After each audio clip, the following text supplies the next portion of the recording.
Frères et sœurs, chers amis, bonjour et bon sabbat dans le Seigneur. Amen. Frères et sœurs, chers amis, bon sabbat dans le Seigneur. Amen. Nous sommes le sabbat 28 octobre et nous approchons vers la fin de cette année 2017. Et jusqu'à présent, frères et sœurs, nous pouvons dire gloire à Dieu. Amen. Ce que Dieu a fait de grandes choses pour nous. Nous sommes là toujours pour l'adorer en esprit et en vérité. Ce sabbat, nous répondons à l'appel ou à l'invitation de notre Dieu, non seulement pour le louer, pour le prier, mais pour savourer de sa parole. Et nous sommes là ce midi pour déguster ensemble les mets spirituels que Dieu a préparés pour nous. Et juste avant, je vous invite à fermer les yeux et nous prions le Seigneur. Béni sois-tu, notre Père, notre Dieu, pour ton amour et ta grâce accordée à tes enfants, pauvres pécheurs que nous sommes. Ce matin, nous répondons à l'appel pour écouter ta voix parler à notre cœur. Voilà pourquoi, ô Père, je te prie de nous accepter tels que nous sommes et de nous permettre de bien comprendre ta parole. Bénis-nous de toutes sortes de bénédictions. Qu'il en soit ainsi, nous te prions, nous qui viterai au siècle des siècles.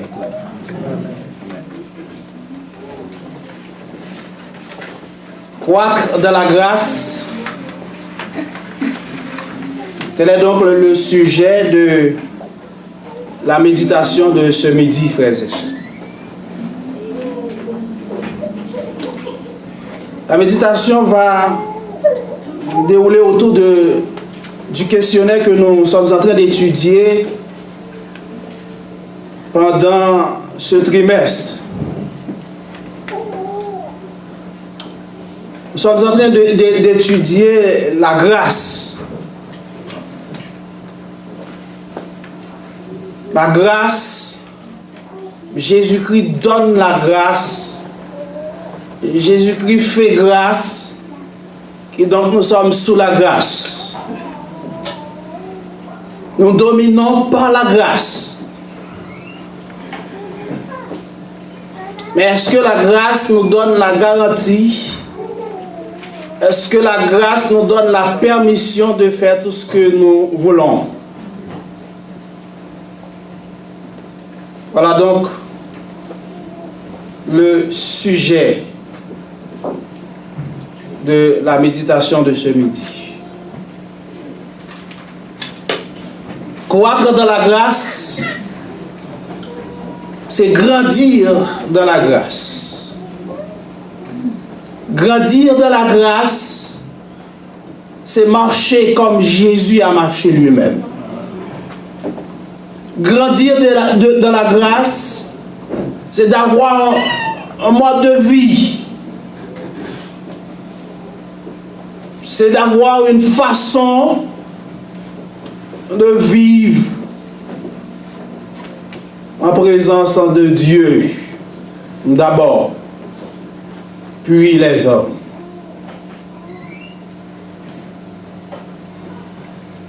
L'apôtre Paul déclare dans Romains chapitre 5 verset 20: la loi est intervenue pour que l'offense abonde. Mais là où le péché a abondé, la grâce a surabondé. Frères et sœurs, autour de ce message, nous allons essayer de voir ensemble des préceptes qui nous invitent, ou bien qui va nous montrer comment nous devons vivre dans la grâce. Nous allons voir ensemble des idées, des points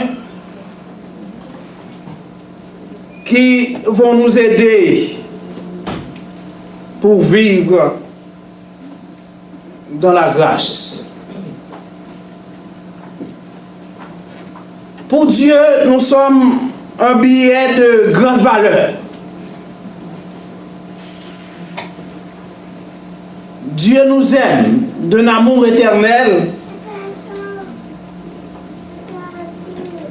mais pour autant, autrefois nous étions sales. Sales et jetés dans la rue, là où personne ne voulait pas nous recueillir, nous ramasser. Notre vie était également sale par le péché. Mais Dieu, dans son amour infini, dans sa grâce incommensurable, nous a ramassés, frères et sœurs. Dieu nous a ramassés du plancher auquel le péché nous a jetés. Parce qu'il sait combien nous avons de la valeur à ses yeux. Amen. Et c'est pourquoi l'apôtre Paul déclare: et la grâce de notre Seigneur Jésus a surabondé avec la foi et la charité qui est en Jésus-Christ. Mesdames, messieurs, frères et sœurs, chers amis, pour grandir spirituel, pour croître spirituellement, nous avons besoin de meilleures choses. Et nous allons voir ensemble, pour grandir spirituellement, qu'est-ce que nous avons besoin. Ce sont des préceptes, ce sont des méthodes que nous devons appliquer pour grandir spirituellement. Un chrétien qui vit sur terre, un chrétien qui veut marcher avec Christ, doit d'abord avoir la mûre du chrétien. Dans Apocalypse chapitre 12, verset 17, il est dit: le dragon fut irrité contre la femme et il s'en alla faire la guerre. Il s'en alla faire la guerre au reste de sa postérité, à ceux qui gardent les commandements de Dieu et qui retiennent le témoignage de Jésus. Mesdames, messieurs, frères et sœurs, chers amis, nous avons besoin de connaître Dieu. Nous avons besoin de vivre avec Dieu. Nous avons besoin de marcher avec Dieu. Mais rappelons-nous, nous sommes dans une bataille. Ce n'est pas parce que nous vivons dans la grâce, ce n'est pas parce que nous vivons sous la grâce, disant que cela ne m'intéresse pas. Nous sommes dans une bataille. Cette bataille est à nous, la bataille entre Christ et Satan. Nous sommes tous impliqués dans cette bataille. Il est dit que notre monde est le champ de bataille où s'affrontent deux grandes puissances. Le champ de bataille où s'affrontent deux grandes puissances, et que nous le voulions ou non, nous y sommes tous impliqués. Nous sommes tous impliqués, frères et sœurs, dans cette bataille.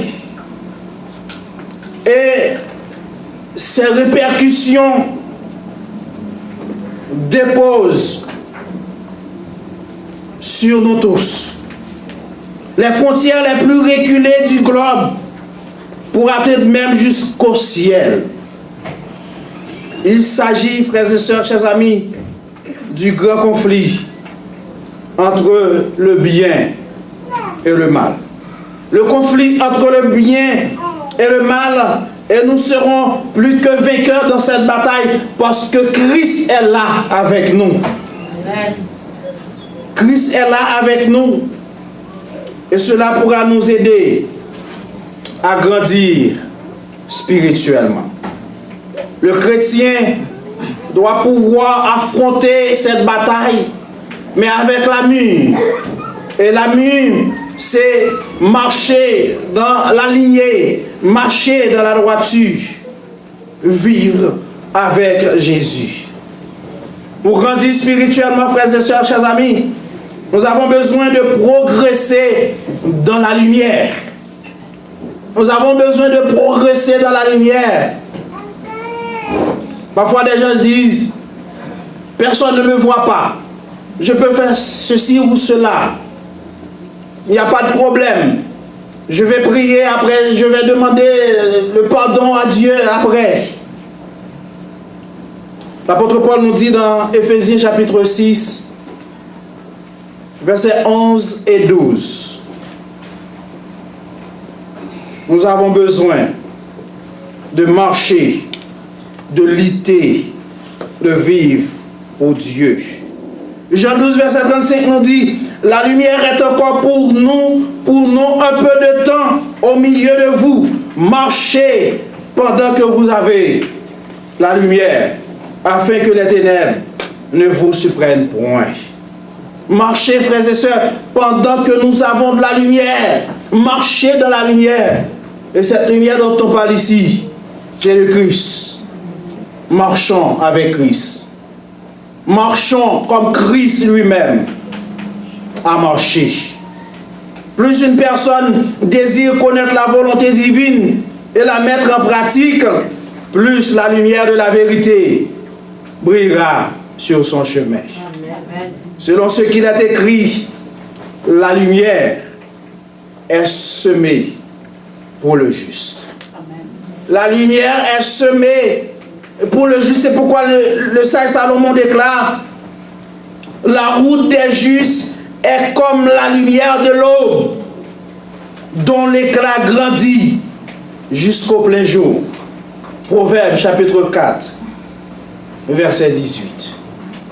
Mesdames, Messieurs, frères et sœurs, chers amis, il est dit, et la source de cette lumière est Dieu. C'est Dieu qui est la source de cette lumière. Et la Bible nous dit dans 1 Jean chapitre 1er, verset 5, la nouvelle que nous avons apprise de lui, à savoir Jésus, et que nous avons annoncé, c'est que Dieu est lumière et qu'il n'y ait point en lui de ténèbres. Dieu est la lumière, frères et sœurs, marchons dans cette lumière. Dieu est la lumière, restons attachés à cette lumière. Dieu est la lumière, ne profitons pas de la grâce pour vivre n'importe quelle façon. Dieu est la lumière. Et pour grandir, nous avons besoin de faire confiance à Dieu. La confiance, c'est la foi. La confiance, c'est la foi. C'est pourquoi Ésaïe chapitre 30, verset 15 dit, c'est dans la tranquillité et le repos que sera votre salut. C'est dans le calme et la confiance que sera votre force. Ésaïe 30, verset 15. Frères et sœurs, chers amis, faisons confiance à l'Éternel.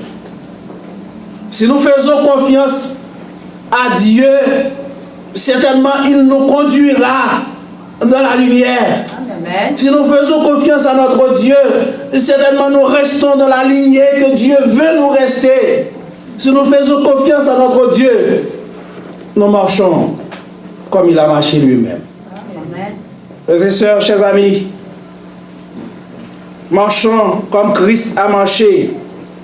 Hébreux 11, verset 1er nous dit, oh, la foi est une ferme assurance des choses qu'on espère et une démonstration de celles qu'on ne voit pas. La foi du grec, c'est pistéo, Surtout que, frères et sœurs, chers amis, nous devons garder la foi. La foi procure la patience. Car une manque de patience détermine la manque de foi. Ou la mort, ou l'absence de la foi. Puisque certaines personnes perdent leur confiance parce que le Seigneur retarde son avenir, son avènement. Qu'en est-il de nous, frères et sœurs, chers amis? Est-ce que nous allons faillir sur la route? Est-ce que nous n'allons pas continuer à faire confiance à notre Dieu? Oui, certainement. Nous devons garder la foi. Nous devons garder la foi. Il est dit en Hébreux 10, verset 38, mon juste vivra par la foi. Mais s'il se retire, mon âme ne prend pas plaisir à lui. Frères et sœurs, chers amis, gardons la foi. Vivons dans la foi. Restons attachés avec Dieu dans la foi. Et pour grandir spirituellement, nous avons besoin de l'unité. L'unité dans l'Église. L'unité à l'intérieur de l'Église. L'unité entre frères et sœurs. L'unité entre mari et madame. L'unité entre père et fils. L'unité entre mère et fils. Pour grandir spirituellement, nous avons besoin de l'unité. Dans Jean chapitre 17, versets 20 et 21, la parole de Dieu déclare, et nous lisons, ce n'est pas pour eux, à savoir les disciples seulement que je prie, mais encore pour ceux qui croiront en moi par leur parole, afin que tous soient un, comme toi, Père. Tu es un en moi, et comme je suis en toi, afin que aussi soit un en nous, pour que le monde croie que tu m'as envoyé. Frères et sœurs, chers amis, le Seigneur attend de nous l'unité. Le Seigneur attend de l'Église l'unité. Le Seigneur attend de chaque famille l'unité. L'unité souhaitée par Jésus, ce n'est pas une unité de surface comme celle que l'on pourrait obtenir par des compromis, ce n'est pas ça. Mais c'est une unité profonde, une unité substantielle fondée sur un véritable attachement à la personne du Christ. Une seule condition, frères et sœurs, chers amis, mesdames, messieurs, est assurer la solidarité de l'union, l'union des croyants entre eux, et que chaque chrétien soit personnellement uni à Jésus. Amen. Si nous voulons unir entre nous, si nous aimerions que l'Église grandisse dans l'unité, nous devons unir d'abord à Jésus, frères et sœurs. Amen. Unir à Jésus d'abord, il est dit, le Seigneur Jésus anticipa le moment où il ne serait plus physiquement avec ses disciples. Considérait combien il était important pour eux de rester unis. Rester unis afin de pouvoir accomplir la mission qu'il allait leur confier. C'est pourquoi il pria, demandant à son Père de leur accorder la bénédiction de l'unité. Jésus demanda à son Père de nous accorder la bénédiction de l'unité. L'unité de l'amour, afin que le monde puisse voir en eux l'évidence que Dieu est amour. Jean chapitre 17, versets 21-23. Et cela nous donne, frères et sœurs, chers amis, une idée du caractère essentiel de l'unité dans la vie de l'Église. L'unité dans la vie de l'Église qui lui permet de partager avec le monde l'Évangile. S'il n'y a pas de l'unité dans l'Église, c'est difficile, frères et sœurs, chers amis, pour qu'il y ait de l'évangélisation. Un des concepts que l'Église doit procurer, c'est d'avoir l'unité. Mais on ne peut pas avoir l'unité sans d'être unis à Jésus, frères et sœurs. Il faut d'abord unir à Christ d'abord, pour pouvoir unir entre nous. Et laissez-moi vous rappeler qu'il existait au moins 4 groupes de l'Église, ou 4 groupes de gens à l'Église de Corinthe. Et vous vous souvenez peut-être la situation qui était à Corinthe. Et c'est pourquoi l'apôtre Paul luttait pour pouvoir maintenir une solution dans cette situation. Il y a plusieurs groupes, ceux qui déclaraient suivre l'apôtre Paul, ceux qui sympathisaient avec Céphas, Apollos. Il y a les partisans de Céphas. Et il y avait aussi un autre groupe qui prétendait appartenir au Christ, selon 1 Corinthiens chapitre 1er verset 12. Vous imaginez, frères et sœurs, chers amis, la vie au sein de cette assemblée. En sorte que là où il n'y a pas de l'unité, il n'y a pas de vie. Là où il n'y a pas de l'unité, il n'y a pas d'église aussi. Il n'y a pas de l'unité. Christ n'a pas sa place. Et l'apôtre Paul les exhorta à maintenir entre l'unité que donne l'Esprit Saint. Dans Éphésiens chapitre 4, verset 3. Car l'unité de l'Église ne vient pas de vous et moi. L'unité de l'Église ne vient pas de nous. C'est une bénédiction procurée par l'Esprit Saint. C'est une bénédiction procurée par l'Esprit Saint, en sorte que si nous voulons que l'Église reste dans l'unité, nous devons rechercher l'aide du Saint-Esprit. Et notre seul rôle est de la préserver. Préserver cette bénédiction que Dieu nous a donnée au lieu d'y faire obstacle. Contribuant, frères et sœurs, à la paix et à l'édification mutuelle, selon Romains chapitre 14, verset 19. Pour grandir, frères et sœurs, chers amis, spirituellement, nous avons besoin d'avoir la douceur et l'humilité. L'orgueil n'a pas sa place.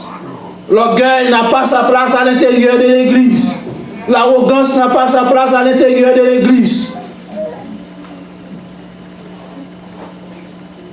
Matthieu chapitre 12, verset 29 nous dit: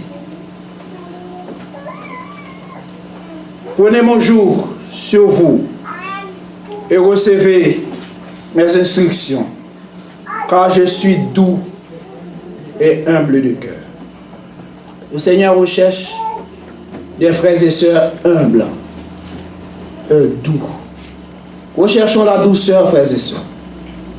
Recherchons l'humilité. Ce sont des modes de vie de chrétiens sur cette terre. Recherchons l'humilité. Recherchons la douceur.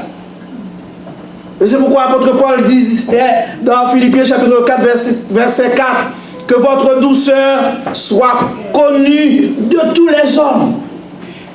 Philippiens 4, verset 4. Mesdames, messieurs, frères et sœurs, chers amis, il ne faut pas considérer la grâce pour vivre n'importe quelle façon. Ceux qui ne sont pas humiliés du cœur devant Dieu, reconnaissant sa culpabilité, n'ont pas encore rempli la première condition de l'acceptation. Et il a dit, si nous n'avons pas confessé à Jésus nos péchés avec une véritable humiliation de l'âme et rupture d'esprit, détestant notre iniquité, nous n'allons jamais trouver la paix de Dieu. La seule raison, parce que nous n'obtenons pas la remise de nos péchés passés et que nous ne sommes pas disposés à humilier notre cœur et accomplir avec les conditions de la parole de vérité, nous séparant de cœur et volonté. Frères et sœurs, chers amis, suivons le Christ, lui qui s'est abaissé et se rendant obéissant jusqu'à la mort de la croix. Philippiens chapitre 2, versets 5 à 8. 1 Pierre chapitre 5, verset 5 nous dit, Dieu résiste aux orgueilleux, mais il fait grâce aux humbles. Dieu veut nous faire grâce, frères et sœurs. Amen. Et la condition sine qua non, c'est que nous devons nous humilier. Humilions-nous, enlevez l'orgueil qui est en nous, enlevez l'arrogance qui est en nous, recherchons l'humilité, recherchons la douceur, vivre comme Jésus lui-même a vivre quand il était sur la terre. Et aussi, pour grandir spirituellement, nous avons besoin de tendre vers la perfection. Et j'aime cette partie, tendre vers la perfection, c'est-à-dire rechercher la perfection.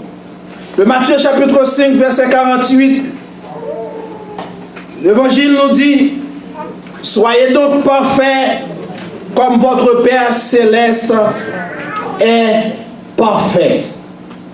Et si nous voulons réfléchir un peu sur ce texte, frères et sœurs, nous allons voir ensemble c'est quoi cette perfection.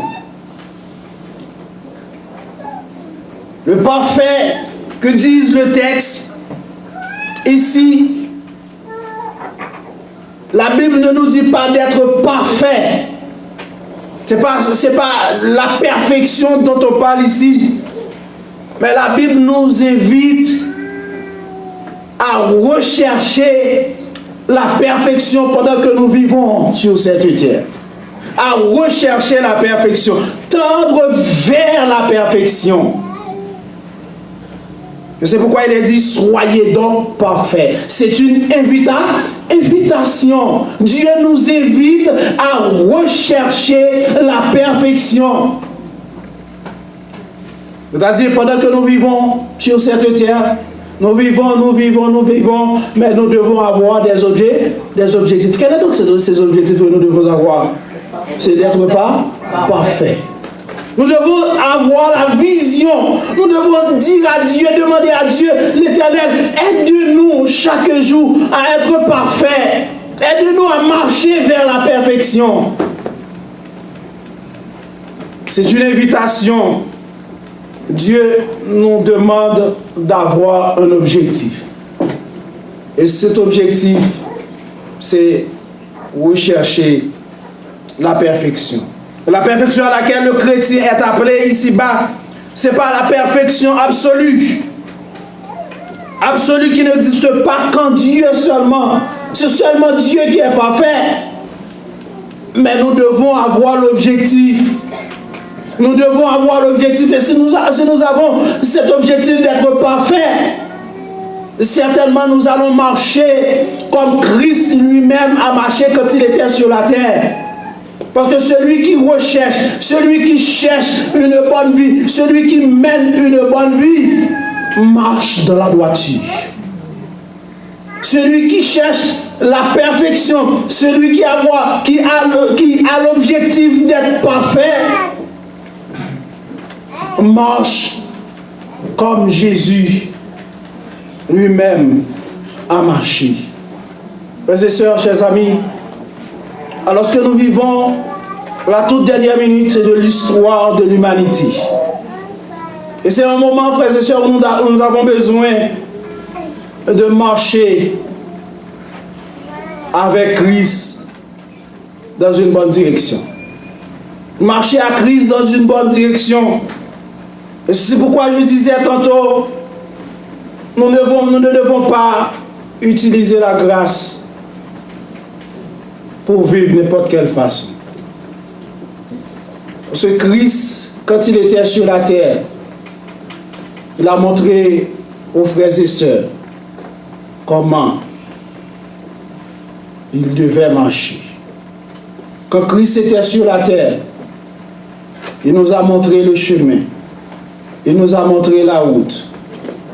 Il ne faut pas profiter de la grâce pour vivre n'importe quelle façon. Frères et sœurs, il ne suffit pas de dire nous sommes sauvés par la grâce tout en faisant n'importe quelle chose. Non, ce n'est pas bon. Ce n'est pas bon du tout. Et c'est la Bible qui nous dit efforçons-nous d'entrer par la porte étroite. Et j'aime ce mot, ce verbe efforcer. Efforçons-nous. En sorte que nous avons des efforts à maintenir, à faire, frères et sœurs, pour garder, pour maintenir le salut que Dieu nous a offert. Nous avons des efforts à faire. Efforçons-nous d'entrer par cette porte, par la porte. Quelle est donc cette porte? La porte qui mène à la vie éternelle. Frères et sœurs, chers amis, l'apôtre Paul l'a si bien dit, il traite son corps durement. Vous savez c'est pourquoi? C'est parce que l'apôtre Paul savait, étant que chrétien, il avait un mode de vie. Nous aussi, frères et sœurs, nous devons avoir un mode de vie. Nous devons marcher selon la ligne, marcher sur la route, rester sur la route, marcher avec Christ comme il a marché. Nous avons aussi notre rôle à jouer dans le salut que Dieu nous a offert par Jésus. Jésus, son Fils bien-aimé. C'est de nous efforcer. Efforçons-nous de rester fidèles. Rester fidèles en marchant comme Christ a marché. Dans les petits détails, frères et sœurs, restez fidèles. Dans les noirs comme dans la clarté, restez fidèles. N'utilisez pas la grâce pour vivre de n'importe quelle façon. Oui, la grâce est là. Dieu nous a donné la grâce par Jésus-Christ, mais Dieu n'a pas garanti aux chrétiens, aux frères et sœurs, des possibilités, ou bien la possibilité de vivre de n'importe quelle façon. C'est pourquoi je dis ce matin à la classe, fais attention. Quand nous étudions la leçon de l'école du sabbat, nous devons prier Dieu d'abord. Prier Dieu, parce que Satan va pouvoir utiliser ou dévier notre pensée pour vivre, pour nous permettre de vivre n'importe quelle façon. Frères et sœurs, chers amis, alors que je vais m'arrêter ici, mais laissez-moi vous dire, notre objectif, c'est d'avoir la vie éternelle. Et c'est pourquoi nous laissons des offres de travail. Nous laissons des millions et des milliers d'argent pour pouvoir adorer Dieu dans son séjour, le jour du sabbat. Et oui, Dieu nous a fait grâce, mais vivons la vie de Jésus. La vie de Jésus, c'est marcher avec Christ de la même façon quand il était sur la terre. La vie de Jésus, c'est marcher dans la fidélité. La vie de Jésus, vivre la vie de Jésus, c'est rester attaché avec Christ. Alors que je vais terminer La fois dernière, j'ai trouvé un frère qui m'a dit, Ronald, tu sais, je ne savais pas pourquoi chaque sabbat, je dois aller à l'église, Pourtant, le salut est déjà là. Est-ce qu'il y a une raison d'aller à l'église? Et pourquoi je dois aller à l'église? Je dis, mon frère, vous savez, Dieu nous a offert certainement la vie éternelle par Jésus-Christ. Mais nous avons un mode de vie. Notre mode de vie ici-bas, c'est rester connecté avec Christ. Vivons ensemble dans l'unité. Restons unis. Écoutez souvent la parole de Dieu. Quand nous sommes à l'église, c'est sûr et certain, nous n'allons pas sortir vide. Nous allons quand même sortir avec quelque chose. Et c'est pourquoi nous avons raison de venir à l'église pour écouter la parole de Dieu. Frères et sœurs, chers amis, restons attachés à Christ. Encore une fois de plus, n'utilisez pas la grâce pour vivre n'importe quelle façon. Que Dieu vous bénisse tous. Amen.